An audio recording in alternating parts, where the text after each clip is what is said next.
Hi, this is Little Dwarf playing games while rambling coherently into a microphone. Why? Well, just because I can, and I continue with Disco Elysium blind. Now it seems I'm locked into the endgame at this point, so let's just do it. I think I will put a single point into whatever gives me... I think it's endurance, right? Improves your health. Yeah, just to have an additional point of health if I get shot or something.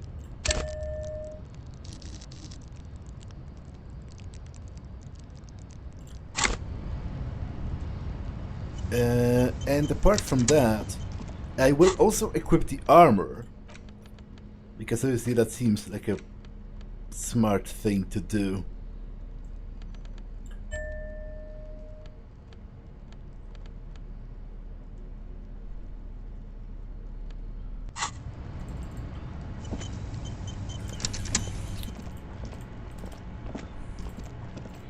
So I guess there are a couple of quests that I am sad I didn't do this, and I'm kind of embarrassed I didn't get my gun back, but you know,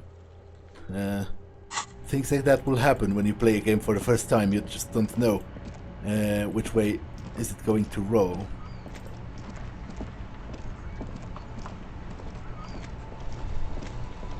Inside, you see a set of steering levers, a radio microphone, a pull-out toolbox, and This is Precinct 57. How may I assist you? Yes. It took some convincing, but I got the mercenary's name and a few biographical details. Are you ready? the lieutenant leans in to listen, notebook in hand. Shoot. That suit of armor was issued to an Oranese citizen named Ellis Kortenaer. That's Ellis Kortenaer. Exact date of birth, unknown. He was signed into the Lelystad County Neonatal Care Unit on 28th of February, '09. Oh, wait, so he is family with that other guy, with that other mercenary that was pretending to be the scab leader. Neonatal care unit? He was found as a newborn in a leaf compactor near an abandoned farm. He spent 4 months in the neonatal unit, survived apparently, and was assigned to a foster family at 2. According to Klasia, Lele said his real name wasn't really his. Perhaps that's because he was fostered. This is what the ICP knows about him. He was raised by foster parents, entered the Eastbrand Military Academy in Vredefort at 17, then served in the Oranese forces till he was honorably discharged in 41, just a year before the Seminese conflict. Then the armor followed him to Seminine, or at least I assume it did. And that's it. There are no records of his employment in Crenel, or any of its other incarnations, or him even entering Revachol. He was found in a leaf compactor? It's a garden tool used to press leaves into these cubes. It's a detail the hospital had, the only detail in these files. So I thought it would be good for you to know. It is. Thank you, Alice. Any information on his foster parents? None, officer. Sorry. So all we have to connect him to Crenel is the armor. Even that is a small miracle. These organizations usually double-check their inventory. Thank you, Alice. Great work. No problem, Lieutenant. She sounds pleased. Well, we have his name and service record now. The name. This is very good. Ellis Kortenaer. This means something to him. To know that name. Like name in a case. It's important. Sometimes police work is about human dignity. About giving back names to anonymous victims. I'm glad the inquiry was helpful to your investigation, officer. Did you have any other questions? 57's over and out. In the cabin, you see a set. Okay, I'll save that other point, because I can actually level something up mid-conversation, if there's like a difficult test.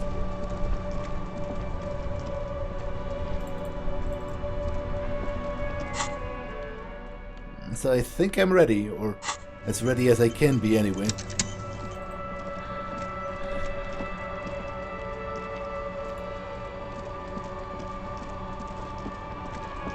I'm all out of shits to give, loincloth. Welcome to the fucking reckoning. There's a feverish gleam in his eyes. Put your damn gun down. People are gonna get hurt. We need to talk this through. All right? Shut up. You're not gonna talk yourself out of this, loincloth shit fuck. Kim, what's going on here? Shh. He raises his left hand. This is a misunderstanding.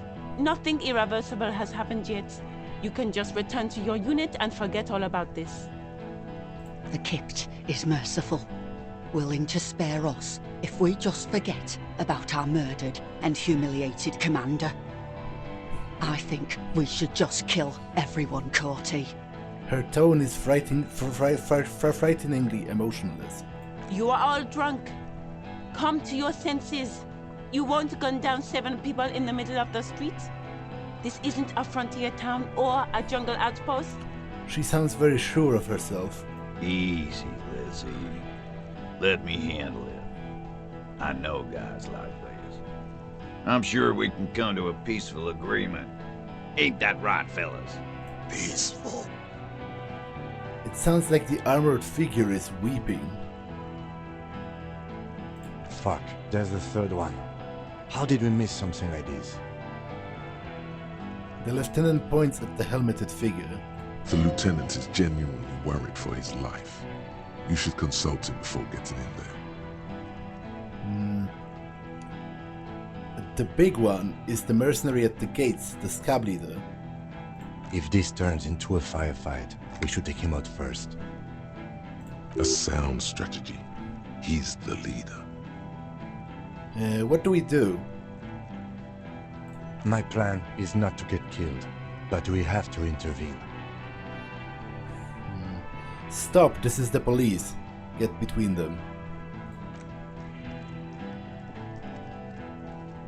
Get lost, comedian.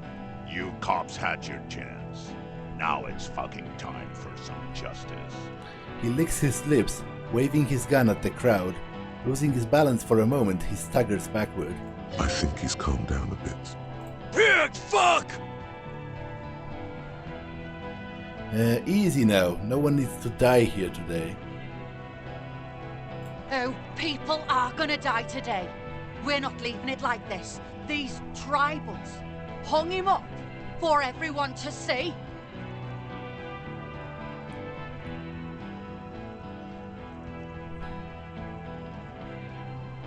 No one is going to kill anyone. Let's just put the guns down and talk like civilized human beings.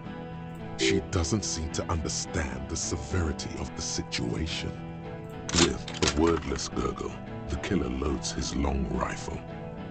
The leader gives a small nod to the helmeted man. Suddenly, the blue medicinal spirit in your hand seems to have a pulsating glow. It feels enticing somehow. All right! End game! Light me on fire and throw me in his face! Wait. It's a good thing you have an anthropomorphic petrol bomb. It really is. But you have to soften him up first. Present an argument. Even if it comes to a fight, it's a good idea to get under his skin first. I don't know about this getting under his skin. What if he gets under yours? I'm barely keeping your hand from trembling here. No, please. Peace. It has worked this far. Start with the first idea you have. Move down from that.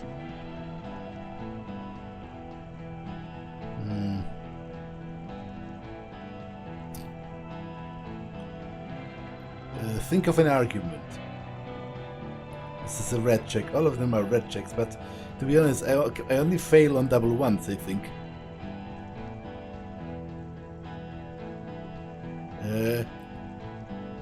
Think of an argument. Alright, here we go.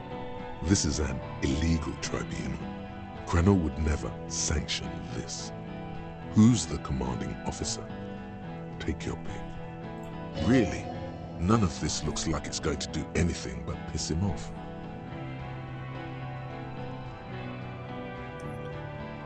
Krenel does not give you the right to conduct a tribunal. Cops! You have no idea about the rights Grenell extends to us. He says, looking at your saggy sideburns. They seem to calm him down for a second. I don't care. It's not okay to kill civilians and local law enforcement officers. If I fuck and kill you, hang you to that streetlight by your shit pipes, then that's called a necessary display of force. No one's going to give a shit about dead loincloths. That's reality. Okay, it's not much, but he's thinking about something else, and his hand is off the gun. This did something. Easy now. Tell them these men didn't do it. There's a peaceful way out.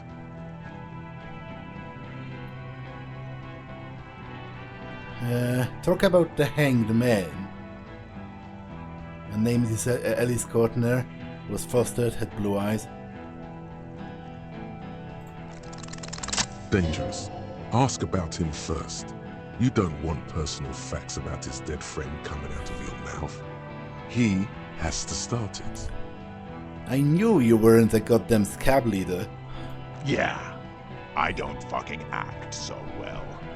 Laylee had a hard-on for making faces for you natives. Fucking food aid shit. That shit is done now. Trigger time. Who are you, Corty? Sergeant Major Raoul Courtner, reporting in to burn this fucking mud hut to the ground. He points at the whirling in rags. Click, click, click. A realization comes to you, like a picture puzzle coming together. His name is Raoul Courtner. The dead man's name is Elise Courtner. He's brothers with the deceased. No, probably foster brothers. Elise was put into a foster home, remember? For killing, maiming, and humiliating our commanding officer. We're all sentenced to death by lead.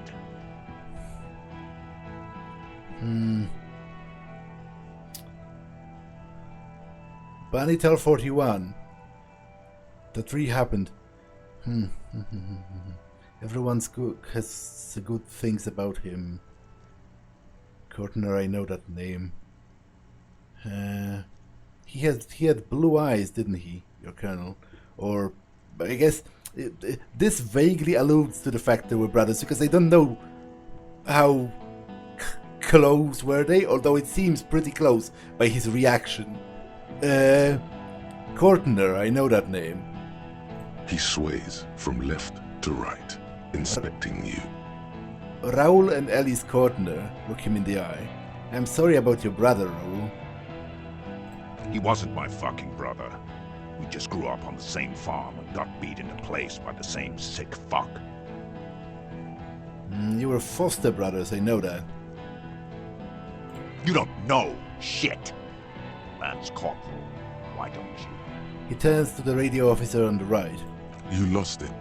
Quick.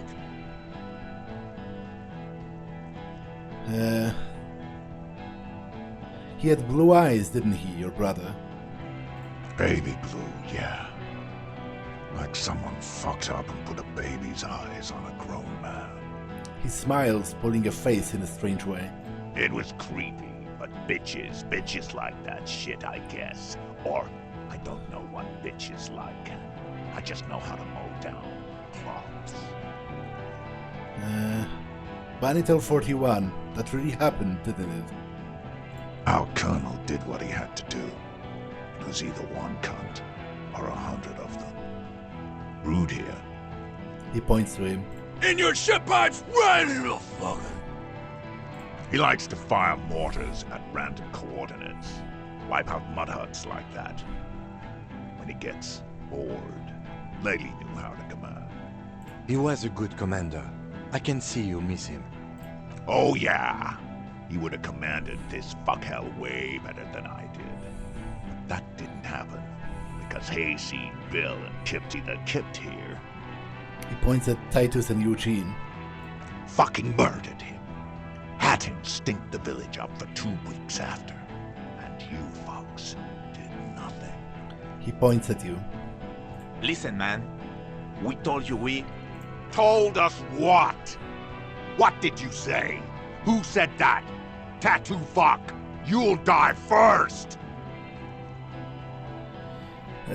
I'm not quite sure how this is relevant to my case.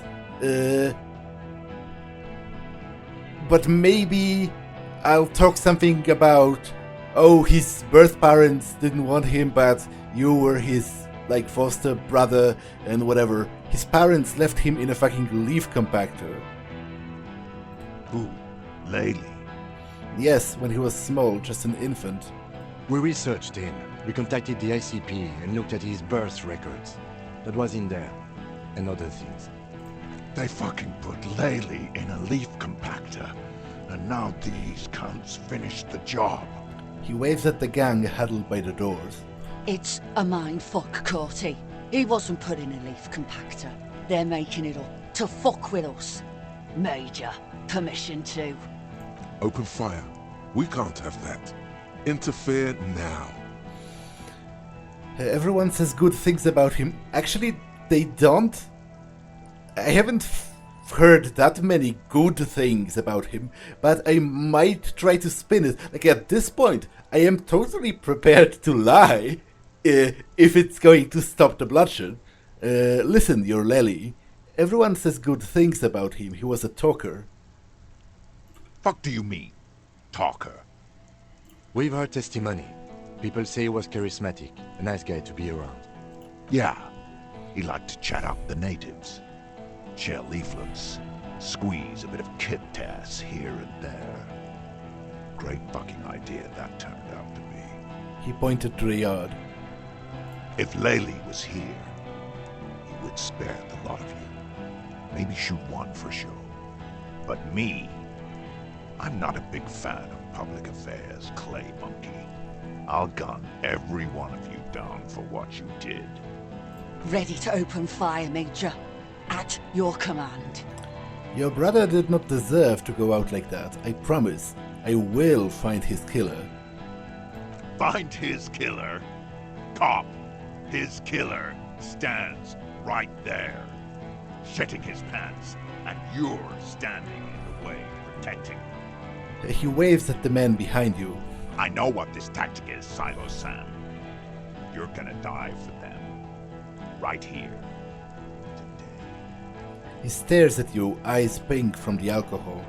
Big talk, but that leaf compactor won't leave his mind anytime soon. It's a small thing, but it got him off center. The Wild Pines rep does not approve of this. You think I care what that company cunt thinks?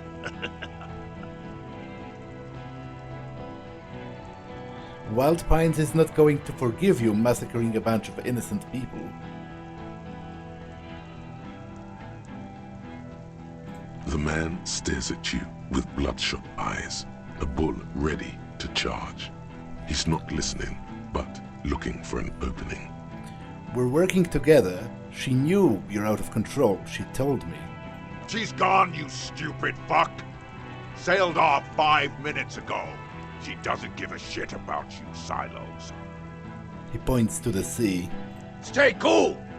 Don't do anything stupid! Titus shouts to his men in the background. The company bitch is gone. Laylee's gone. Fuck are we still doing in this shithole? He looks around. Tired suddenly. Sad even. Guys, I just get in the way. I don't even have a gun. The little guy breaks formation. Hold your ground. Any more of you run, I'll shoot you myself. We're doing this together. He turns to his men as the other one runs to the yard. Now, to be honest, that's for the best, because they didn't shoot him in the back and he's out of the scene, which means he can't get shot to death. That's good. They're huddled close in a formation. Still, the rest will stay, even if it means dying here with him. Where's Claudia? She can explain this. Who the fuck is that? Glacia, the woman upstairs, where is she? Gone? She left. Yeah, I figured. The manager goes down from the balcony. Unarmed, hunched, but keeping it together. God, what the hell are you doing here? Hide! Are you stupid? What am I doing? My fucking establishment is under fire! You know how much windows cost? He points to the armored figures. What do you mean she left? Well, duh! I was expecting it. She left! Her room's cleaned out! Right before these assholes showed up! We should have arrested her. He whispers, his eyes still on the armed mercenaries. You can feel how upset he is with himself. Just for a second. Then the fear takes over and he's back in the moment. Hey, Bushman! Your little cunt isn't gonna help you out of this one! The veins on the man's neck expand as he yells. She's gone. Forget about it now. Concentrate on this. For God's sake, tell him the Hardys didn't do it. Present a case. Listen, they didn't do it. Yeah? Who did then? Well, I think it was someone else. Someone who's not here now. How fucking convenient. He gives you a drunken stare, then puts his hand on the gun. He was shot from a great distance. A sniper did it. You think I'm fucking stupid, cop? What if I just shot one of your pals here, right now, huh? How about the kid? Tell me, the magic fucking sniper, one more time. Listen, please. This cop and this drumhead court marshal won't decide who... Why doesn't he believe me? The Hardy Boys confessed to hanging him, all together. Titus said, we took him out back and hanged him. He said it loud, in a public place.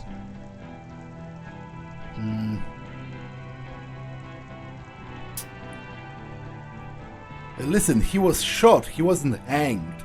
Listen to me. You're lying. DePaul heard it. He doesn't move the weapon. You heard wrong. She and these men have been helping us find the shooter.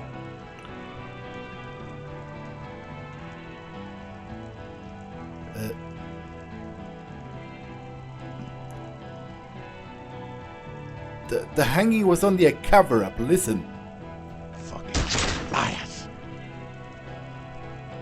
Who's dead? A plume of smoke erupts from the muzzle of his gun. I wasn't looking at him, to be honest. I don't know. Who got shot? The shot rings in your ears, a low, tinny ring. Then the Hardy Boys yell something. The young woman stands and looks behind her. The shot has flown over her head, crashing a small pane of the glass window behind her. I missed. The man looks at his revolver and smiles. I know what I heard, Corty. They said they killed him. They said it was a good way to end a Sunday night. That doesn't sound good. You need to change the topic now, or there will be another shot. Okay, I kind of botched this. Who is that? I didn't know you had a third guy. Rude. Rude is the killer. Rude, the killer, Owen Cloven. He doesn't talk much. The armored woman smiles a vicious smile. All of you cunts inside out. The killer? The gunner. The raddest. The killer. What do you think he does?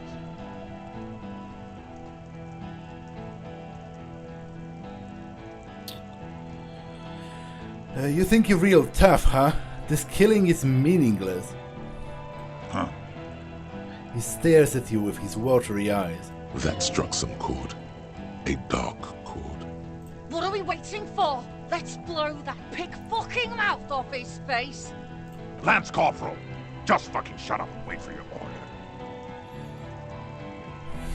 You're all drunk. Look at yourselves. Yes. So what? Your judgment is impaired. You'll regret this. Nah. I'm clear as day. Fucking government-ordained super soldier.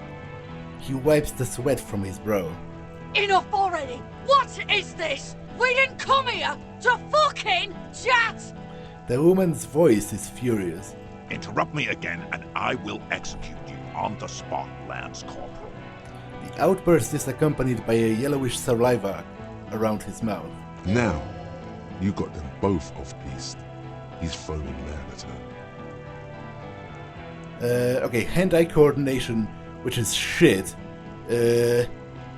But I have a point. I might put it into this. Because I don't think, everything I've done was said to only serve the purpose of sort of distracting them. It's not that I have convinced them. I unfortunately think I might have to kill them, or at the very least, seriously wound them. And besides, there has been such a build-up to this Molotov that I really think it's kind of crucial to this scene. Like, I don't think it was meant to be created and then just disregarded. Distracted by the jungle story, you figured out the armor, got them arguing, got them talking. He's thinking of the leaf compactor. He's thinking he's a bad leader. Yeah, light the spirit bomb and launch it at him.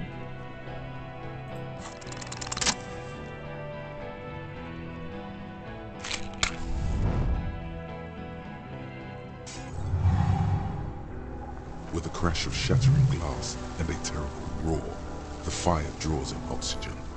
The bomb hits the mercenary in the chest, swallowing him in flames as he staggers backward. In the fiery inferno, you see your tie, coiling around the man's neck. It is no longer horrific, but beautiful and pure.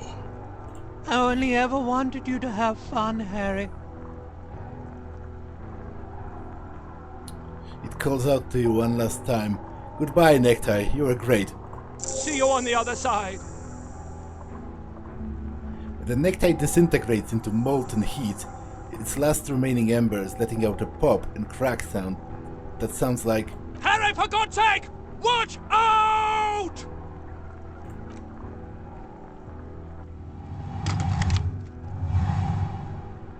To your right, the killer raises his rifle and takes aim at you.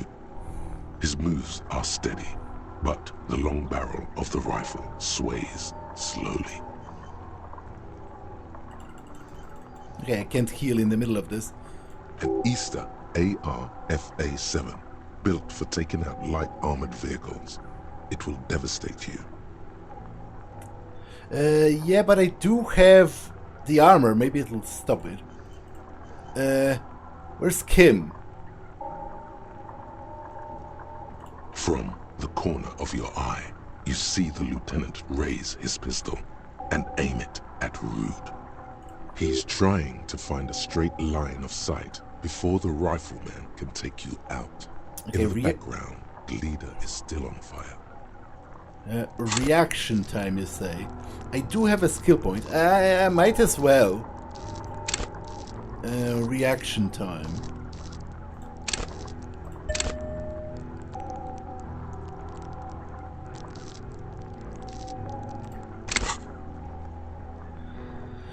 Still shit, but dodge the shot. A low shot rings. You feel a tapping like rain on your chest plate. Heavy drops of rain. Then the sound of dice rolling as the cuirass distributes the shot evenly from plate to plate. You got hit. The armor took most of it, but still your ribcage burns. Feels like blood is slowly seeping into your lungs. God, please. The lieutenant says quietly without trembling. He aims, face pale. He's aiming for the eye slot in Rude's helmet. An extremely difficult shot. 2 shots ring at once.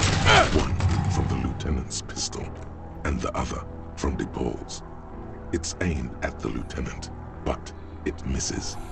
You hear a scream behind you. Kim, did he hit the rifleman? Blood gushes from the helmet's eye sockets as Rude staggers back, disoriented. The sounds coming from his helmet are not human. An unbelievable shot from the lieutenant. Who screamed? Glenn, dying in a puddle of blood behind you. His mangled torso has 2 gunshot wounds. Blood gushes out of them like red geysers. Oh God, watch out. You see 2 crazed eyes stare at you through the burning meat and the flames.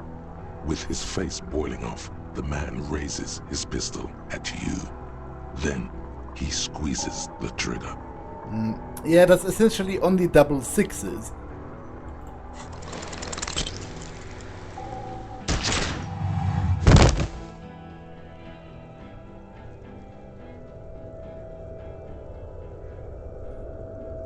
You can't. There is no time. Something inside your pelvis explodes. Your entire lower body is on fire and your legs can't support you. You fall down like a rag doll. The pain is too immense to scream. It pushes the air out of your lungs. Everything goes dark. A distant blur as you recede into it. Touch your lower body. Feels slick and warm with blood. The pain is too strong to know what has happened there. Even clutching to your consciousness takes everything you got. Which parts of me are missing? Most of what's down there. Oh God! Did he blow off my leg? I don't think he has a caliber for that. It's all gone. Open your eyes now. You have to see what's happening. No. It's just a fear. Even if... Who cares? No one wants you anyway. Listen through the darkness and pain. The Hardy Boys are screaming, fighting, dying. Someone jumps over you. Nearby gunfire shatters glass. Stop! The cop! Protect the cop! He's down! What do I see? You're bleeding out. Nothing. Darkness. Blaring lights of pain. Out of it, a silhouette emerges, crouching over you. A familiar voice filled with urgency and fear.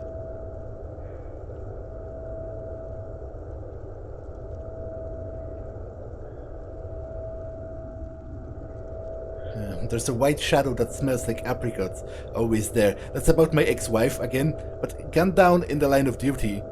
It's okay. To be honest, I would much prefer myself dying to Kim dying. Kim is awesome. Gunned down in the line of duty. It's okay. Yes, keep talking. Stay awake. Look at me. The lieutenant pushes down on your wound, hard.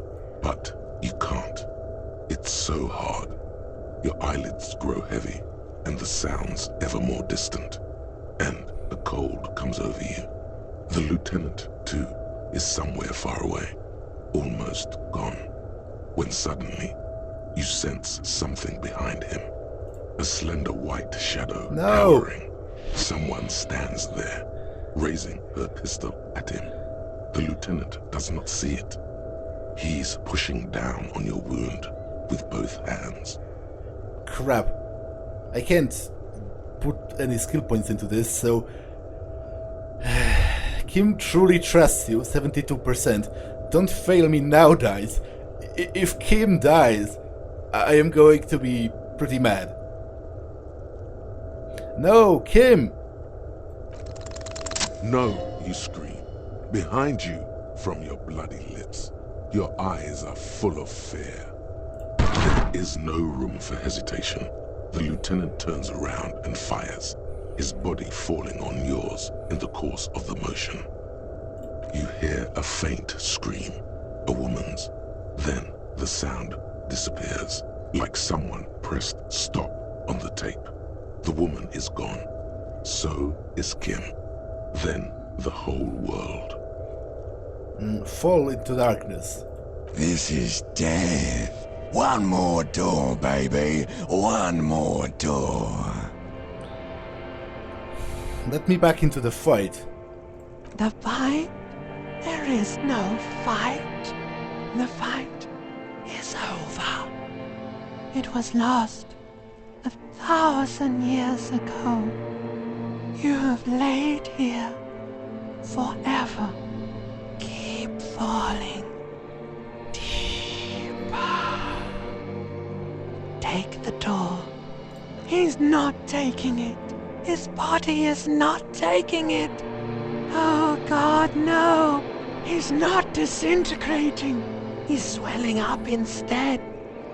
Over the hours, hurting, moaning in his sleep, and rotting, and being disinfected, and smelling of drugs, and feeling saliva in his mouth, drifting in painkillers, thrashing in his wound sleep. He can't go. Not before the case is solved. Hours turn to days. Soon we will get up again and go through it again. Finally we know what the infernal engine was outside. The clarion call. The engine of a caprice enema. No, it was him. He is the infernal engine. Can't you see? He never stops. He only gets worse.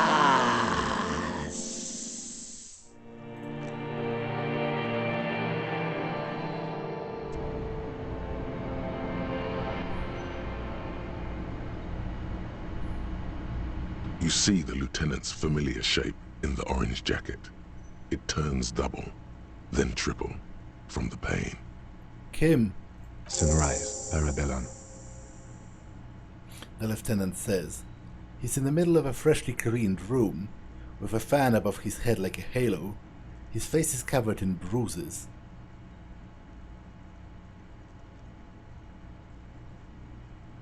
What happened? What happened? You threw an improvised petroleum bomb at the Major.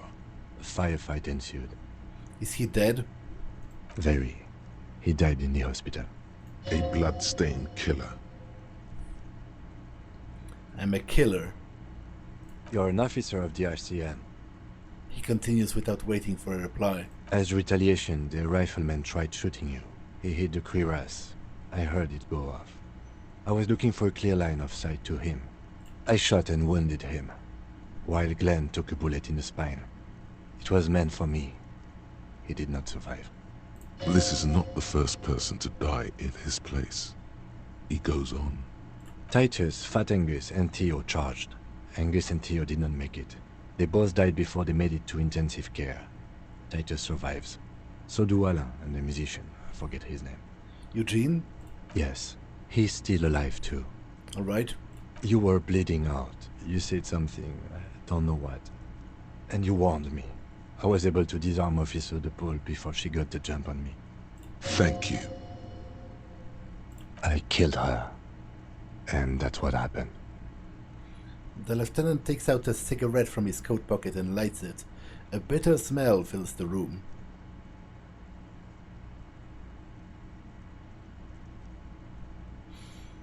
How many casualties on the Union side total?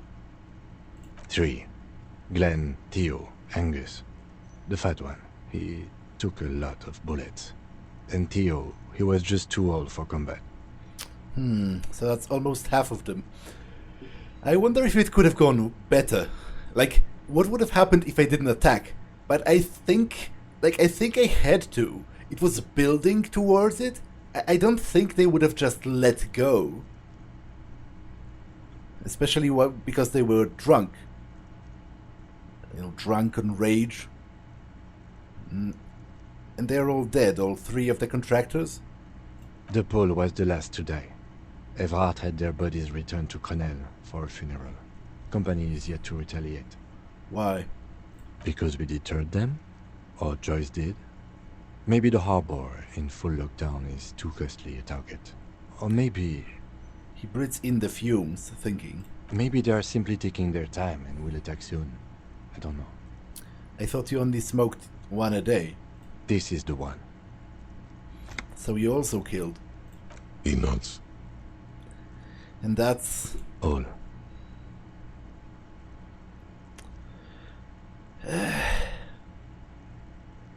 It's not that bad, all things considered. You know, they could have all easily died, including us, by the way. Not that bad, all things considered. Oh no, officer. It's pretty bad. 6 people are dead. Well, yeah, but 3 of them I don't feel that bad about, seeing how they came here with the express purpose of killing civilians. But what's done is done. The violence is cordoned off. The Hornet did not get into the beehive. The worst scenario has not materialized. Yet. He rubs his swollen chin. And we are still alive. Both of us. He did not expect you both to survive once you stepped between those 2 armies.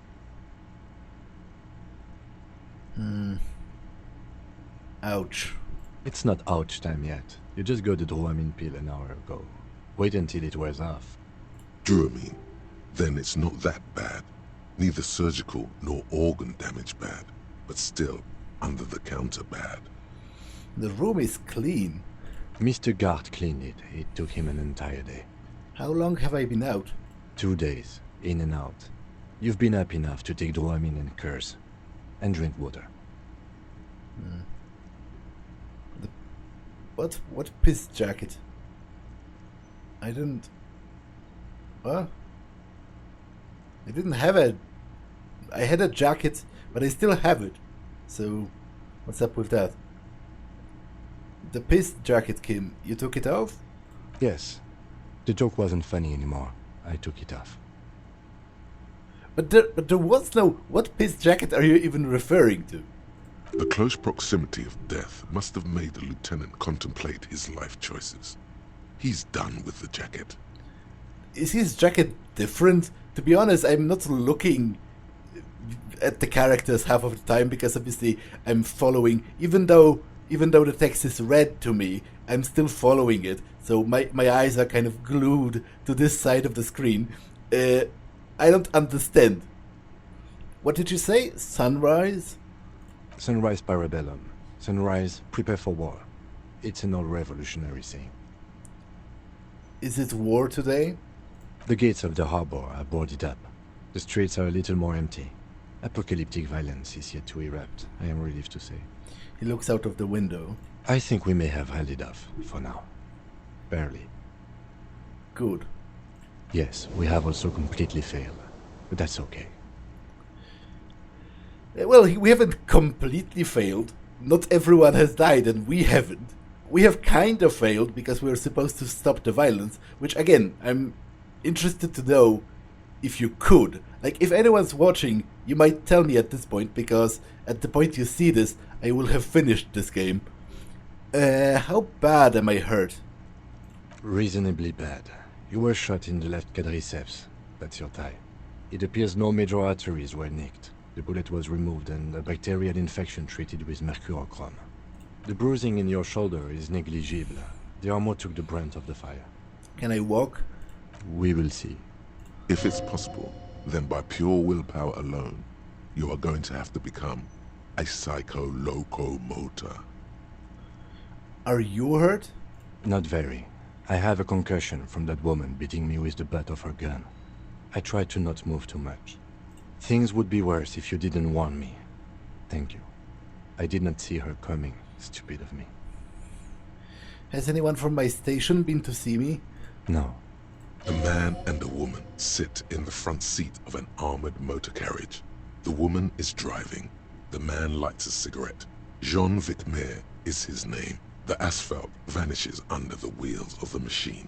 Ahead, harbor cranes rise to the sky. Back to that shithole, he says. Well, I guess they don't care about me at all.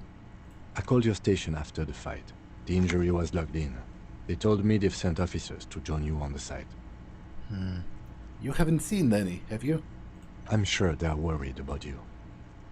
That means he hasn't seen them around while you were out. They're not really worried about you. If they were, wouldn't they be here? Let's not wallow in self-pity. Better not to agitate yourself further, it already hurts. Sorry. He may have some idea, but he's not gonna get into it with you. That's between you and them, he thinks. If it's not my station, then who treated me? I did. I didn't know you could do that. It's part of a detective's task chain. You can do it too. Actually, you can. You can even remove a fractured bullet, it seems. Okay, get up.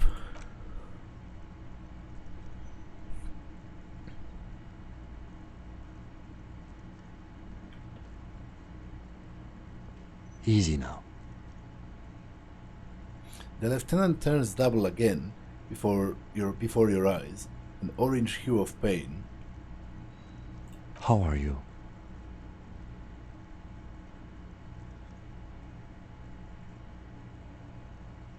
The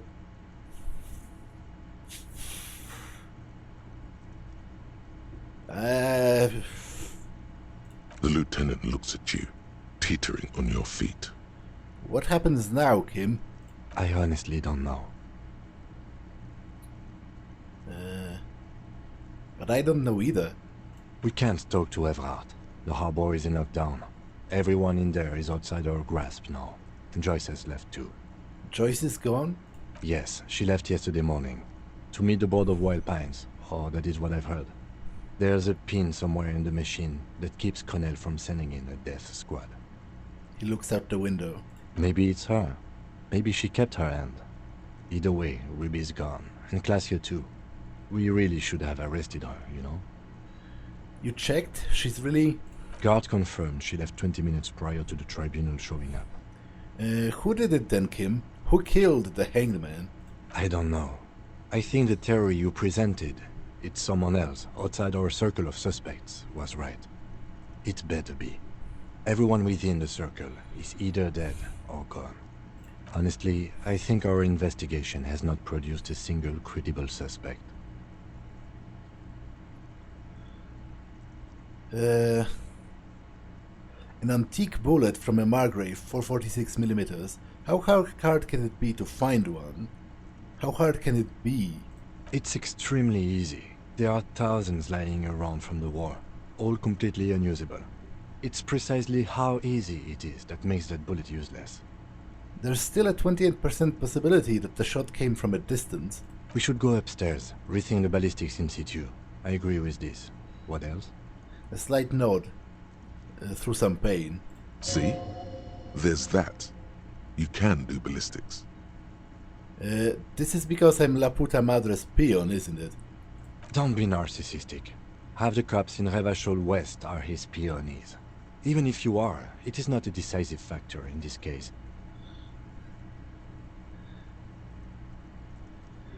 Well, he hasn't told me. He told me it's a possibility. He told me it's something that people talk about. Okay. Okay. There are all these old bunkers with weapon caches, Revolutionary era. We could find thousands more if we wanted. All of Revachol is full of them. But they seemed so mysterious.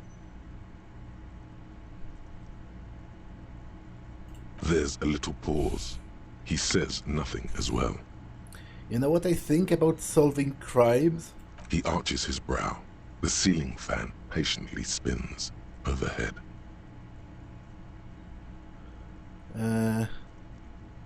Yeah, solving crimes is hard. It really is very hard. He sounds surprisingly weary. You're not ready to give up, are you? No. Are you ready to limp? I'm ready. Good. Where do you want to limp to? The lieutenant did mention doing more ballistics. Yeah, we should check Claudia's room upstairs. Why not? He extinguishes the cigarette on the sole of his boot. Another look at the window, perhaps? The one he was shot through. I don't know. I can't think of anything better.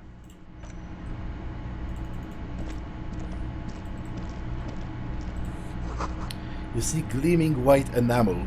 No bottles inside. Look, the door is open. You can walk right into Kim's room. The bathroom mirror has been wiped completely clean. You see the reflection of your face in the mirror, such as it is, without the expression. It's just hairy. What do you mean, fix it? Isn't it already fixed? I guess I can try doing that, if you're telling me it will yield something. The bathroom mirror has been wiped completely clean. You see the reflection of your face in the mirror, such as it is. The faucet is quite terribly mangled, but you just might be able to twist its parts into place. You handle the chain cutters deftly, applying just enough pressure. The faucet regains a recognizable shape. The steam stops. Told you that you needed those chain cutters. Everything is connected. Everything has a purpose. The mirror begins to clear slowly without you having to wipe it.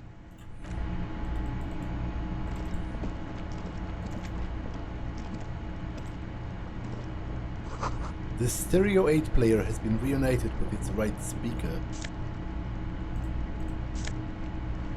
Authority suggestion. RCM's lieutenant's pants. Actually, that's pretty cool. These cotton blend pants are very comfortable, yet they manage to look official and businesslike. Inside, someone's delicate hand has embroidered a signature on the garment's care label. It says Perseus Black.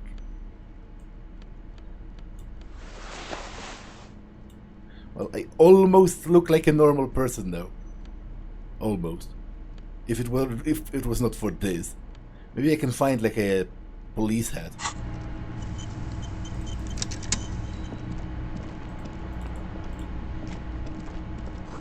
A newly replaced glass shining in the morning light. You hear traffic outside. Back in the world again.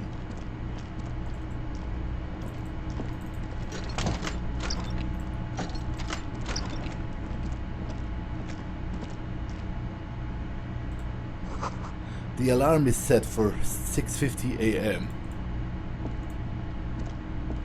These papers bear the stamp of the RCM. They appear to be fragments of the lieutenant's paperwork, half finished. You may have notes on this and other recent cases.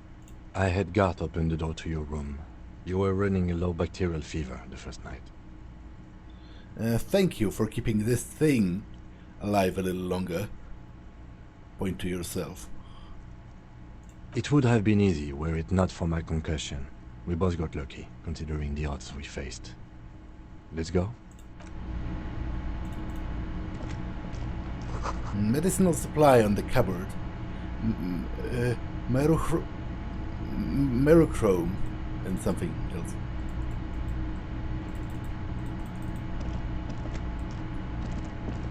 I guess I'm pretty good at running around, even though I'm wounded. That leg hurts. Maybe if you don't run, it'll be okay. Yeah, fair enough. Fair enough, game. Looks like she left something on the table.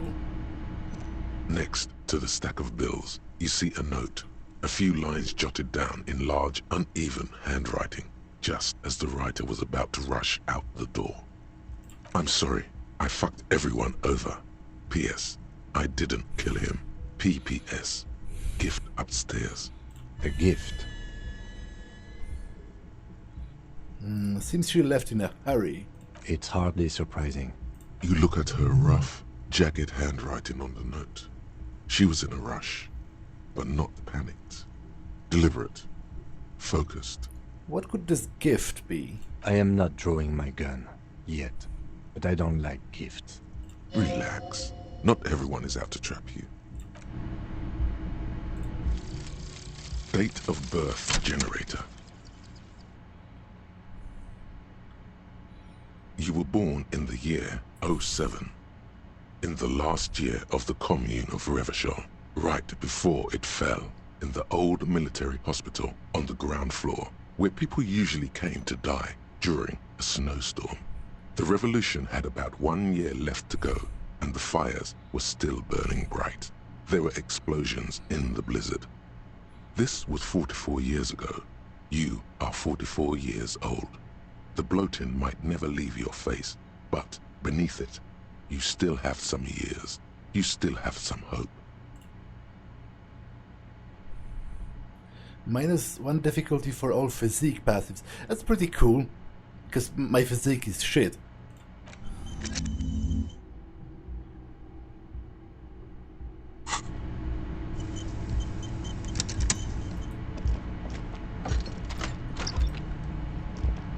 The medicine cabinet is empty. Not even a toothbrush. Pity. She really cleaned this out. Mm-hmm. She certainly had her priorities straight when she was packing. Okay, before I end this episode, I would like to briefly talk about that about that confrontation with the mercenaries, because it was brilliant.